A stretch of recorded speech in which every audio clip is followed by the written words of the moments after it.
Hello everybody, मेरा नाम है Aditya Agrawal. By profession I am a chartered accountant and by passion I am a teacher. Okay, आज का basically हमारे इस वीडियो का एजेंडा ये है कि बच्चों के माइंड में बहुत ज़्यादा टेंशन चल रही है कि सर हमें सिर्फ 3 दिन मिला है। अब इस 3 दिन में जो बच्चे बहुत ज़्यादा मार्क्स स्कोर करना चाहते हैं अकाउंटेंसी में, उनका कंसर्न है कि सर 3 दिन में कैसे मैं पूरा सिलेबस, सारे सम, सारे एडजस्टमेंट को रिवाइज करूंगा कि मेरा बहुत अच्छा मार्क्स आ जाए। और जो बच्चे हैं जिनको अकाउंट बहुत ज़्यादा पसंद नहीं है या वो एवरेज स्टूडेंट रहे हैं अकाउंट्स में, उनका कंसर्न है कि सर हम 3 दिन में कैसे रिवाइज करें कि एटलीस्ट हम पास हो जाएं या मेरा एवरेज एक अच्छा स्कोर आ जाए ताकि मैं कोई भी कॉलेज में सेटल डाउन हो जाऊं। आपके सारे प्रॉब्लम का सोल्यूशन इस शीट के अंदर है और मैं एक एक करके स्टूडेंट का एक एक डाउट जो तुम्हारे माइंड में आता है उसको मैंने लिख लिया है। ये देखो, स्टूडेंट कंसर्न्स एंड इशू। आपके माइंड में ये सारे प्रॉब्लम आ रही होंगी, एवरीबॉडी एक एक करके टिक करते हैं। सबसे पहला है नेगेटिव माइंडसेट कि सर ये कैसे होगा, मेरे को तो लग रहा है सर ये इम्पॉसिबल है, हो ही नहीं सकता कि 3 दिन में रिवाइज हो जाए, ऐसा बिल्कुल भी नहीं है। उसके बाद चलिए सर मान लेते हैं, तो उसके बाद एक प्रॉब्लम है कि कौन सा चैप्टर मैं पहले करूं सर, कौन सा चैप्टर मैं लास्ट में करूं, सम्स कहां से प्रिपेयर करें। मतलब सर अभी ये भी डिसाइड हो गया कि पहले कौन सा लास्ट कौन सा, पर सर कौन सा बुक को फॉलो करना है, कौन सा मटेरियल को फॉलो करना है, क्योंकि सर इतनी मोटी बुक 3 दिन में सॉल्व होना पॉसिबल है नहीं। प्लस सर मेरे को स्पेसिमेन पेपर भी देखना है, plus sir competency based question भी देखने हैं, प्लस सर पास्ट ईयर के क्वेश्चन भी देखने हैं, प्लस सर पुराने स्पेसिमेन भी क्वेश्चन भी देखने हैं, प्लस अदर बोर्ड के भी इंपॉर्टेंट क्वेश्चन देखने हैं। इसका भी सोल्यूशन मिलेगा। सर ये भी डिसाइड हो गया कहां से पढ़े, पर सर कितने सम्स और कौन से सम्स, ये सबसे बड़ा हेडेक है। सर उसके बाद सर ये भी डिसाइड हो गया, तो सर सारे कॉन्सेप्ट कवर हो गए क्या मेरे, क्या मैंने कुछ भूल तो नहीं गया कि कहीं मैं पार्टनर का लोन का ट्रीटमेंट रिवाइज करना ही भूल गया, समथिंग लाइक दैट। और सर जो छोटे छोटे एडजस्टमेंट होते हैं ना, जो हम लोग भूल जाते हैं, जो छोटे छोटे ट्रिकी पार्ट जिसको हम लोग बोलते हैं, सर कहीं वो तो नहीं मिस हो गया हो। एवरीबॉडी, मैं नॉइस कैंसिलेशन ऑन कर लेता हूँ, भूल गया था मैं। ओके, ठीक। ओके एवरीबॉडी, ठीक। अब सर इन सारे प्रॉब्लम का सलूशन आप दोगे मेरे को, 100% दूंगा। आप बस वीडियो के एंड तक बने रहो, हर प्रॉब्लम का सलूशन हो जाएगा। Okay sir, how to develop a positive mindset. Please मेरी बात ध्यान से सुनिए, मे भी आपको लग रहा होगा कि पका रहा है ये आदमी। नेगेटिव सोच के कुछ भी नहीं होने वाला है। आप सोच लो, टेंशन ले लो, पर कुछ नहीं होगा ये सोच के।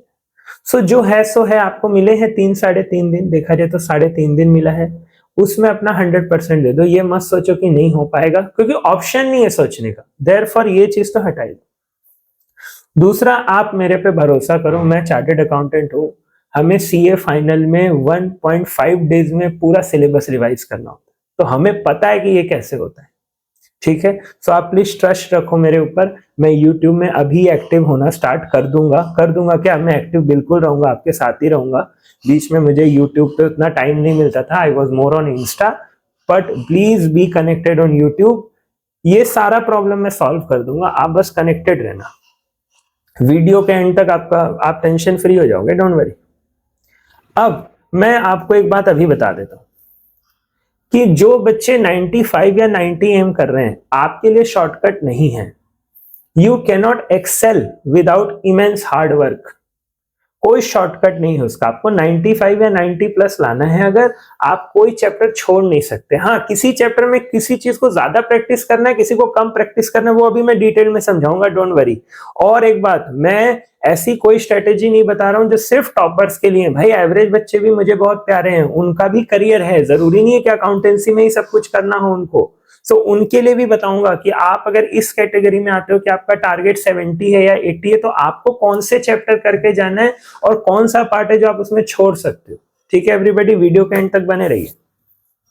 अब for 90 all are A plus category के चैप्टर सारे हैं, आप कोई चैप्टर नहीं छोड़ सकते। बी कैटेगरी और सी कैटेगरी स्टूडेंट को मैं सेम में रख रहा हूं, ठीक है, जो बेसिकली उतना ज्यादा इंटरेस्टेड नहीं है अकाउंट्स के अंदर, उनका अदर सब्जेक्ट ज्यादा प्यारा है उनको, तो कोई इश्यू नहीं है उसमें।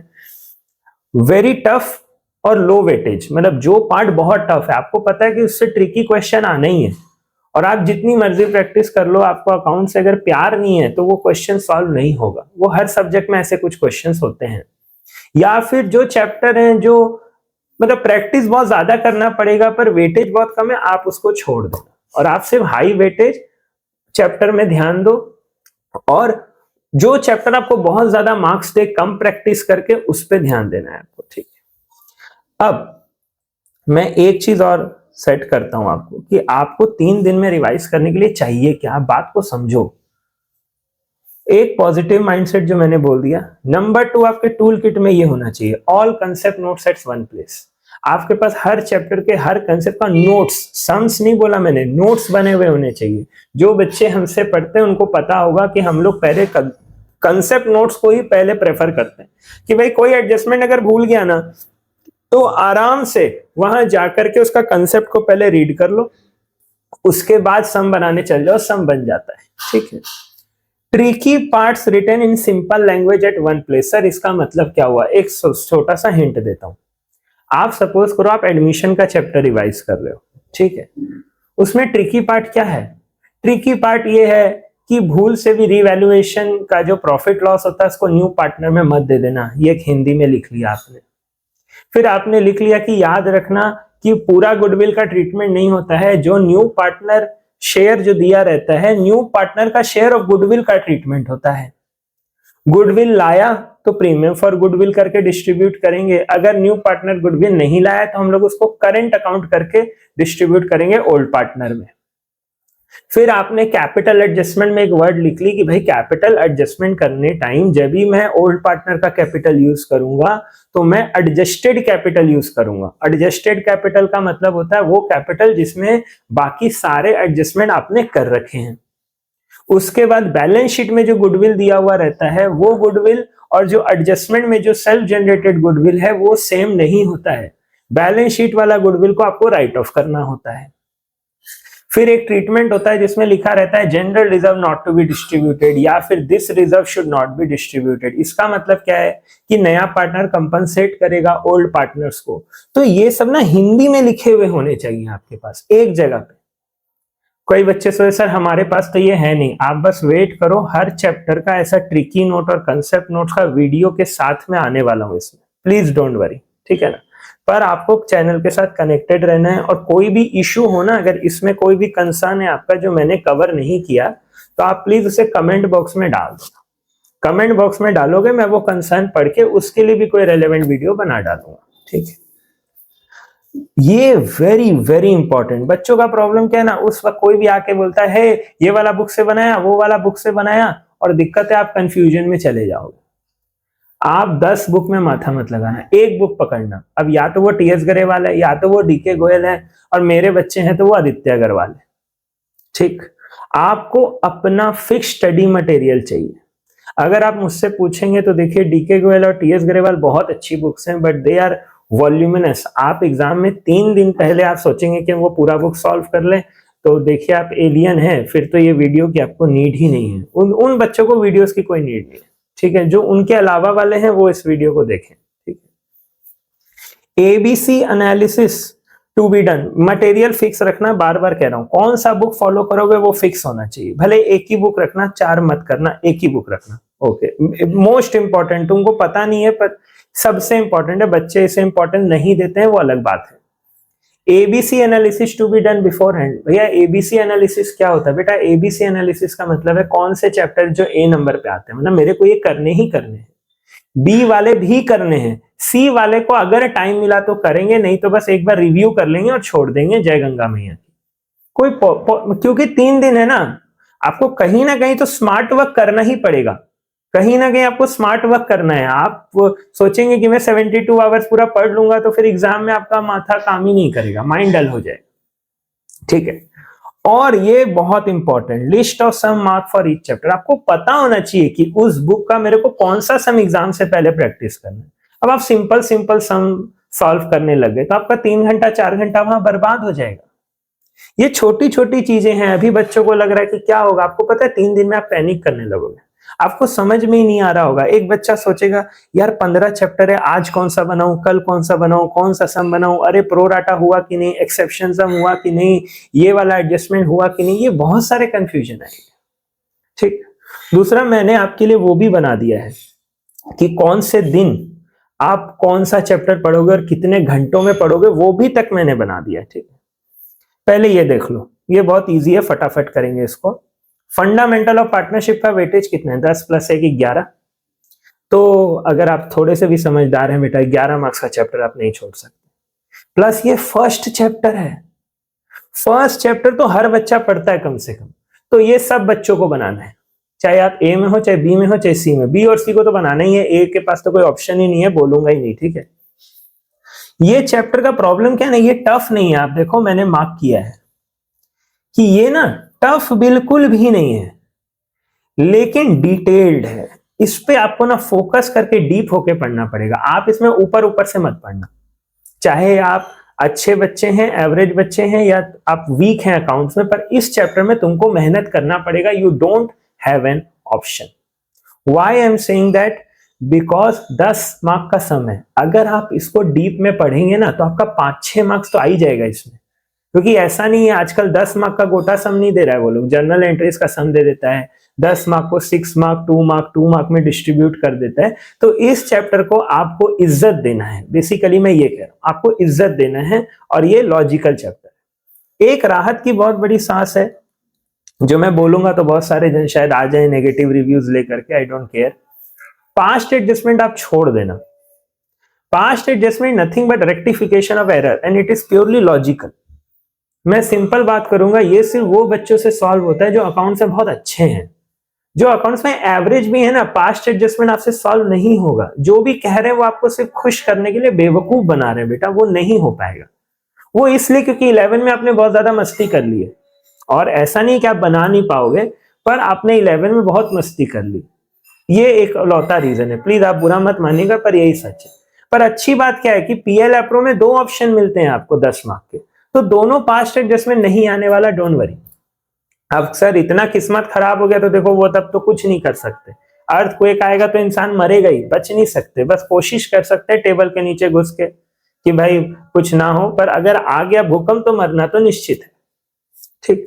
सो बेसिकली आप पास्ट एडजस्टमेंट छोड़ सकते हो। लॉजिकल बात बोलूं तो पास्ट एडजस्टमेंट आप छोड़ देना आराम से, आप बाकी पे फोकस करना, जनरल एंट्री के सम में और पीएल एप्रो वाले सम में, ठीक है।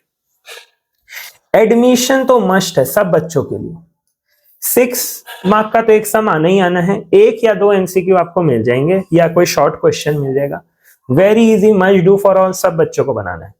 रिटायरमेंट और डेथ, देखो एडमिशन का 70% चीज रिटायरमेंट और डेथ में सेम है। सिर्फ एक capital adjustment, share of profit, जो पार्टनर मर जाता है या रिटायर कर जाता है मिडिल में, उसका शेयर ऑफ प्रॉफिट, और गुडविल ट्रीटमेंट। ये 3 छोड़ के अगर आप मुझे बता दो, और लोन अकाउंट को छोड़ के इस चैप्टर में कुछ है? बिल्कुल नहीं है। रिटायरमेंट का मतलब जिंदा आदमी चला गया, डेथ का मतलब मरा हुआ आदमी चला गया। अकाउंट्स को क्या लेना देना कि जिंदा है कि मरा हुआ है, उसके लिए दोनों चैप्टर सेम है। मेरे लिए दोनों चैप्टर सेम होते हैं, भले बुक में अलग से दिए हो, और मैं पढ़ाता भी वैसे ही हूं, ठीक है। तो ये भी very easy, must do for all, आपको 6 नंबर मिल जाएगा। अगर आप इस चैप्टर में 5-6 सम भी प्रैक्टिस करके जाओगे ना, 5-6 सम को 2 बार 3 बार प्रैक्टिस करोगे ना, तो ऑटोमेटिक आपका ये चैप्टर आराम से निकल जाएगा, कोई इश्यू की बात नहीं। गुडविल, इसको पता नहीं, इससे अलग ही ऑब्सेशन है लोग का। गुडविल गारंटी नहीं है बेटा कि एग्जाम में आएगा कि नहीं आएगा, ये मैं अभी कह देता हूं आपको। स्कूल में भले दे देते हैं, जरूरी नहीं है कि आएगा। मैं ये नहीं कह रहा हूं कि नहीं आएगा, पर जरूरी नहीं है। पर इसमें देखो कहीं ना कहीं मैं बताता हूं, लोगों को लगता इजी है, पर ये लेंदी चैप्टर है। कैसे? 4-5 मेथड है, फिर कैपिटल एम्प्लॉयड का फॉर्मूला है, फिर वो abnormal loss, abnormal gain, under valuation, over valuation, stock, फिर वो मशीन को उसने एक्सपेंडिचर मान लिया, एक्सपेंडिचर को मशीन मान लिया, वैसे करके बहुत सारा एडजस्टमेंट भी आ सकता है गुडविल वाले क्वेश्चन में। सो देयरफॉर इसका वेटेज सिर्फ 3 मार्क है, या तो आएगा नहीं। तो मैं इस चैप्टर को ना, जो बच्चे एवरेज या जिनको बहुत ज्यादा मार्क्स नहीं लाना, मैं बोलता हूं आप ये ना इग्नोर करके चल जाओ, या सिर्फ फॉर्मूला पढ़ के चल जाना। अगर आ गया इजी क्वेश्चन तो बना लेना, टफ क्वेश्चन आया तो आपको टेंशन नहीं लेना है इस चैप्टर का। मेरे को नहीं लगता दिस इज वर्दी। जिनको 90-95 प्लस चाहिए, आपसे ये चैप्टर आराम से हो जाएगा, क्योंकि इसमें क्लास 11 का जो टफ सम्स होते हैं उसमें 11 का कॉन्सेप्ट ही इंक्लूडेड होता है। वो आपके अच्छे होंगे तभी आप इतना मार्क्स लाने की कोशिश कर रहे हैं, तो वो ये बन जाएगा आपसे, कोई इश्यू नहीं। डिसोल्यूशन ऑफ फर्म, ये बहुत इजी चैप्टर है, बहुत इजी चैप्टर है। ये शॉर्टकट से भी सॉल्व हो जाता है। मुझे नहीं पता बाकी बच्चे कैसे करते हैं। देखो लॉजिकल चीज बताना टीचर का काम है, मैं भी वो मानता हूं, मैं भी क्लास में बताता हूं, पर एग्जाम टाइम में हमें कोई ना कोई ट्रिक चाहिए जिससे मेरा सम जल्दी बन जाए, क्योंकि एग्जामिनर मेरा नॉलेज चेक नहीं कर रहा है, वो मेरा नॉलेज के साथ मैं कितना फास्ट हूं वो भी चेक कर रहा है। ठीक है, सो ये चैप्टर मैं सबको बोलूं, एक वीडियो आएगा हमारा यूट्यूब के ऊपर, वो ना शॉर्टकट में ये चैप्टर निपट जाता है, मतलब ट्रिक से ही ये चैप्टर निपट सकता है शॉर्टकट से। सो आपको ये चैप्टर जरूर से बनाना है, हर स्टूडेंट को बनाना है। सो बेसिकली जो एवरेज बच्चे हैं उनके लिए फंडामेंटल पार्टनरशिप आपका कोर होना चाहिए, एडमिशन, रिटायरमेंट, फंडामेंटल और डिसोल्यूशन, ये तो आपको बनाना ही बनाना है। अब आ जाते हैं share. Sir issue of share बहुत बड़ा जी का जंजाल बना हुआ है, तो भाई 11 नंबर भी तो है, इसका एक ही सोल्यूशन है, ज्यादा नहीं बोलूंगा, प्रैक्टिस। इसमें अब कोई घर में आ गया मेरा और उसने बेल बजा दिया है, आई नो ये वॉइस आ रहा होगा, सॉरी एवरीबॉडी। ठीक है, हाँ, इसमें ना आपको ना डेली प्रैक्टिस चाहिए, डेली प्रैक्टिस चाहिए, इसका कोई शॉर्टकट नहीं। सर हमें बनाना है क्या, एवरेज बच्चे कह रहे हैं, या जिनको बहुत ज्यादा मार्क्स नहीं लाना है वो कह रहे हैं सर हमें बनाना है क्या? आपको बनाना है, आप प्लीज इसको उतना ही बनाइए जो आपसे जितना बन पा रहा है। 10 मार्क का क्वेश्चन है बेटा, 5, 6, 4, 5, 6 to 7 मार्क्स आप इजीली बना सकते हैं। प्लस मैं प्रो डाटा जब यूट्यूब में सिखाऊंगा ना, क्या पता आप 10 में 10 बना दो अगर इजी क्वेश्चन आ गया तो इसमें भी आपको मेहनत करना है, इसको पूरा मत छोड़ना, पर एटलीस्ट इतना करना कि 5, 6, 7 नंबर आ जाए एवरेज बच्चों के लिए। और जो बच्चे 90+ टारगेट कर रहे हैं, देखो इजी क्वेश्चन प्रो डाटा का है तो तुम बना ही लोगे। तुमको इसमें क्या करना है, एग्जाम से 1-2 दिन पहले सिर्फ एक्सेप्शन समझे होते हैं जहां पर प्रीमियम से एडजस्ट होता है, जो कॉल इन अरियर वाला पार्ट, फिर तुम्हारा बहुत ज्यादा प्रो डाटा एप्लीकेंट हो जाता है तो साइलेंट रिफंड का भी एक सम होता है, फिर एक सम होता है जिसमें पैसा अलॉटमेंट में भी एडजस्ट होता है और कॉल इन एडवांस में भी एडजस्ट होता है, मैंने फर्स्ट कॉल में भी होता है। ये 3 एक्सेप्शन सम है, ये तीनों आपको एग्जाम से पहले से बना लेने 2-2, 3-3, ताकि आया तो फटाफट वहां रगड़ दो। ठीक है, ये लॉजिकल है। Issue of debentures, issue of debenture में ना एवरेज बच्चों को बोलूंगा कि आप चाहो तो छोड़ सकते हो, इसका एक स्पेसिफिक टॉपिक होता है जहां ना हम लोग बिजनेस परचेज करते हैं, एसेट और लाइबिलिटी आती है उस कंपनी की, फिर उसमें गुडविल कैलकुलेट होता है, कैपिटल रिजर्व कैलकुलेट होता है, वो इजी क्वेश्चन है इस चैप्टर का। ठीक है, वो आप जरूर बना के जाना, उसके आने के चांसेस भी रहते हैं, प्लस वो बहुत ईजी होता है, उसमें कोई बहुत ज्यादा ट्रिक ट्रुक नहीं हो पाता है, मतलब ईजी है, 3-4 वैरायटी बनाओगे काम बन जाएगा। बाकी पिछली बार ना इसका एक बहुत ही अजीबोगरीब सम दे दिया था वो लॉजिकल, पर वैसा सम नॉर्मली टेक्स्ट बुक में अवेलेबल है नहीं। ठीक है ना, टेक्स्ट बुक में अवेलेबल है नहीं, इसीलिए हम उसे ट्रिकी कह देते हैं, लेजर वेजर बनाने दे दिया था उन्होंने। सो एक कैटेगरी बोलना नहीं है, जरूर बनाना है। रिडेम्पशन एवरेज स्टूडेंट्स और जो अकाउंट्स में ज्यादा मार्क्स स्कोर नहीं करना चाहते आप छोड़ देना, एक कैटेगरी वाले आपको बनाना है, क्योंकि चैप्टर इजी है बाबू, पर बहुत ज्यादा वैरायटी है इसमें। हाँ, बहुत सारे टॉपिक्स हैं, आप इसको जितना देर में करोगे ना, आप एडमिशन, डिसोल्यूशन, रिटायरमेंट वो सब निपटा लोगे। ठीक है, फाइनल अकाउंट्स ऑफ कंपनी में देखो ये कंसेप्चुअल चैप्टर है, प्लस इसमें हाई मेमोरी पावर चाहिए। देखो मैंने लिखा है high memory power, final accounts of company. ठीक है, इसको प्रैक्टिस करो और इसका फॉर्मेट को डेली दिन में एक बार तो एटलीस्ट रीड करना होगा। आप में से कई बच्चे ना अभी फील कर रहे होंगे सर आप तो डीमोटिवेट कर रहे हैं, आप तो बोल ही नहीं रहे कि ये इजी है। आप चाहते हो कि मैं झूठ बोलूं, आपको झूठे सपने दिखा दूं कि नहीं बिना मेहनत किए भी सब कुछ हो सकता है, आलू डालो तो सोना निकल सकता है, you know there is nothing called hard work, do only smart work, जो सबसे बड़ा फालतू बात है इस दुनिया में। ठीक है ना, बेकार बातें हैं। आपको सीरियस होकर पढ़ाई तो करनी पड़ेगी, तभी मार्क्स आएंगे, वरना नहीं आएंगे। सर ये हो तो जाएगा ना, मैं तो कह रहा हूं हो जाएगा, बस आपको अपने 1 से 1.5 घंटे डेली डेडिकेट करने हैं, आराम से हो जाएगा, टेंशन मत लो। पर करना है ये आपको मानना पड़ेगा। आप ये नहीं सोच सकते कि सर बिना किए हो जाएगा, क्या नहीं होगा, वो नहीं होगा। Now this is golden chapter, comparative and common size सबको बनाना है। 3 मार्क का क्वेश्चन आता है, 1 MCQ आ जाता है, एकदम इजी है, फॉर्मेट लगाना है और आंसर लाना है। प्लस तुम्हारे पास कैलकुलेटर है, ISC CBSE के पास तो वो भी नहीं है, एकदम श्योर शॉर्ट 3 मार्क्स आ जाएगा। ठीक है, रेशियो एनालिसिस देखो बहुत सारे फॉर्मूलाज हैं, तो सर आपको सब पढ़ना पड़ेगा भाई। कुछ हाँ एक चीज जरूर बोलूंगा कि रेगुलर प्रैक्टिस रखो, फॉर्मूला को याद रखो, और कुछ रेशियोज को ना हम लोग स्किप करके जा सकते हैं। और मैं ना कुछ इंपॉर्टेंट 7-8 रेशियोज बता दूंगा, नॉर्मली जो मैं बताता हूँ उसमें से भगवान की कृपा से वो आ जाते हैं। ऐसा कुछ नहीं है कि ये किया वो किया मैंने, मेरा लक अच्छा चलता है तो वो आ जाते हैं। तो अगर आपको पूरा चैप्टर रिवाइज नहीं हुआ, नहीं कर पा रहे हो, तो सिर्फ वो 5-6 करके जाना। ये तो गारंटी देता हूँ कि 2 तो आएंगे ही आएंगे। 6 मार्क का क्वेश्चन में 4 मार्क्स तो उसमें से कॉमन आना ही आना, ये तो मैं 100% अभी लिख के दे देता हूँ। ये वीडियो को जब पेपर आ जाएगा तब आप मैच कर लेना कि वो रेशियोज में जो बताऊंगा नेक्स्ट वीडियो में या रेशियोज के वीडियो में वो आया कि नहीं आया। ठीक है। कैश फ्लो डीप है क्योंकि लास्ट ईयर बहुत हाई लेवल एक क्वेश्चन आ गया था, ऑप्शन वाला बहुत इजी था, सबको बनाना चाहिए।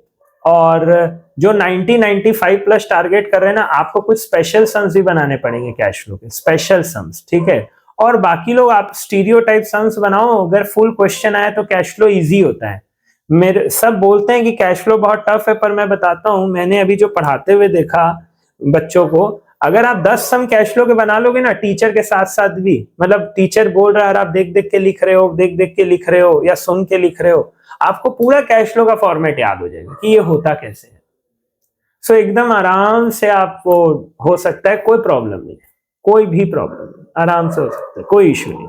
सो बेसिकली अगर आप देखो तो फंडामेंटल करो, ये देखो, becoming a hero is the only option, just focus and believe your self.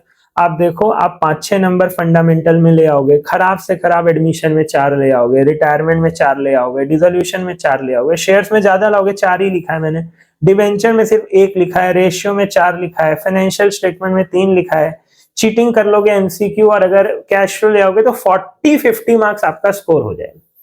ये मैंने वर्स्ट केस सिनेरियो में लिखा है, वर्स्ट केस सिनेरियो में। और अगर आप ढंग से प्रैक्टिस करें तो ये मार्क्स और 10-20-50 तक इंक्रीज हो सकता है। मैं एवरेज बच्चों की बात करूं, और बाकी 90-95 प्लस वाले को लग रहा होगा भाई आप हमारी बात ही नहीं कर रहे।